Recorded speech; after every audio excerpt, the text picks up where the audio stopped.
నల్లగొండ, ఖమ్మం, వరంగల్ జిల్లాల teacher MLC అభ్యర్థులకి ఈ నెల ఫిబ్రవరి 27వ తారీఖు నాడు ఓటు వేయబోతా ఉన్నారు.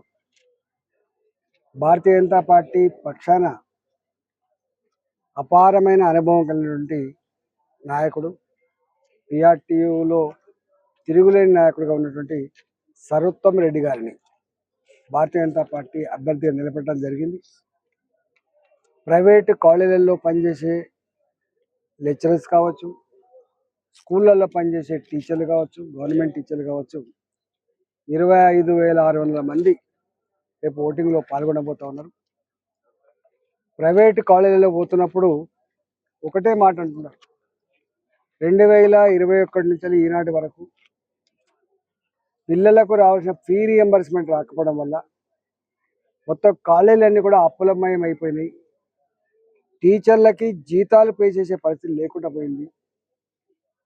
ఆ ప్రభుత్వం మమ్మల్ని దగా చేసింది, మోసం చేసింది, మాకు రావాల్సిన డబ్బులు ఇవ్వకుండా మా కళ్ళలో మట్టి కొట్టిందని చెప్పి మేము భావించినాం. కొత్త ప్రభుత్వం వస్తే వెంటనే వస్తాయని చెప్పి అనుకున్నాం. కానీ కొత్త ప్రభుత్వం 14-15 నెలలు అవుతుంది, ఇప్పటి వరకు దాని పట్ల ఒక్క మాట కూడా మాట్లాడతలేదు. దానివల్ల డిగ్రీలు కంప్లీట్ చేసినటువంటి విద్యార్థులకి సర్టిఫికేట్ రాక, పనిచేసే లెక్చరర్స్కి జీతాలు రాక ఎంత ఇబ్బంది పడుతుందో వాళ్ళు చెప్తా ఉన్నారు. ఎట్టి పరిస్థితులలో ఆనాడు ఫీ రియంబర్స్మెంట్ ఇవ్వక మా లెక్చరర్స్కి జీతాలు రాకుండా చేసినటువంటి బీఆర్ఎస్ పార్టీకి కానీ, ఇప్పుడున్నటువంటి ఈ ప్రభుత్వం ముద్దునిద్దులో ఉంది కాబట్టి ఈ ప్రభుత్వం సపోర్ట్ చేయాలి. కానీ మేము వేయం. మా కోసం కొట్లాడండి, మీకు భారతీయ జనతా పార్టీకి మేము ఓటు వేస్తాం.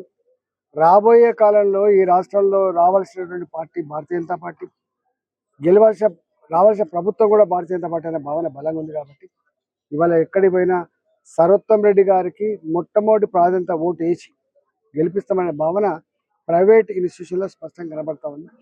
గవర్నమెంట్ కాలేజీలో పనిచేసే లెక్చరర్స్కి దాదాపు 4-5 డిఏలు పెండింగ్ ఉన్నాయి. రిటైర్డ్ అయినటువంటి ఉద్యోగికి కేసీఆర్ అన్నాడు ఏం చెప్పిండంటే, వాళ్ళకు అన్ని రకాల వాళ్ళకు రావాల్సినటువంటి బకాయిలన్నీ కూడా ఇచ్చి వాళ్ళను మంచి ప్రభుత్వమే కారు పెట్టి ఇళ్లకు తీసుకుపోయి సాగనంపే పరిస్థితి రావాలి అని చెప్పి ఏది చెప్పిండో ఆనాడు కాలే. ఈనాడు 13-14 నెలలు అవుతుంది గవర్నమెంట్ వచ్చి.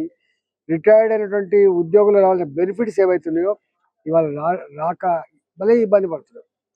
ఒకవైపు డిఏలు లేవు, ఇంకోవైపు రిటైర్మెంట్ ఉద్యోగులకు లేదు, మూడో వైపు భారతీయ జనతా పార్టీ ఏమో లెక్చరర్స్ కానీ టీచర్లకు కానీ ఇవాళ 12 లక్షలు స్టాండర్డ్ డిడక్షన్తో కలుపుకుంటే 12,75,000 రూపాయలు ఇన్కమ్ ట్యాక్స్లో ఎగ్జంప్షన్ ఇవ్వడం వల్ల ఇవాళ చాలా మందికి ఈ పరిధిలో ఈ బ్రాకెట్లో వచ్చేటువంటి లెక్చరర్స్ కానీ టీచర్స్ కానీ వాళ్ళకు 50 నుంచి 2 లక్షల రూపాయలు లాభం అవుతున్న భావన స్పష్టంగా కనబడతా ఉంది. కాబట్టి గవర్నమెంట్ కాలేజీలో పనిచేసే వాళ్ళు కూడా ఇవాళ మేము భారతీయ జనతా పార్టీ మమ్మల్ని గుర్తించింది, మాకు సాయం చేసింది, మీకు ఓటేస్తామని చెప్పి గవర్నమెంట్ స్కూళ్ళల్లో కాలేజీలో పనిచేసే లెక్చరర్స్ కూడా భావిస్తాం.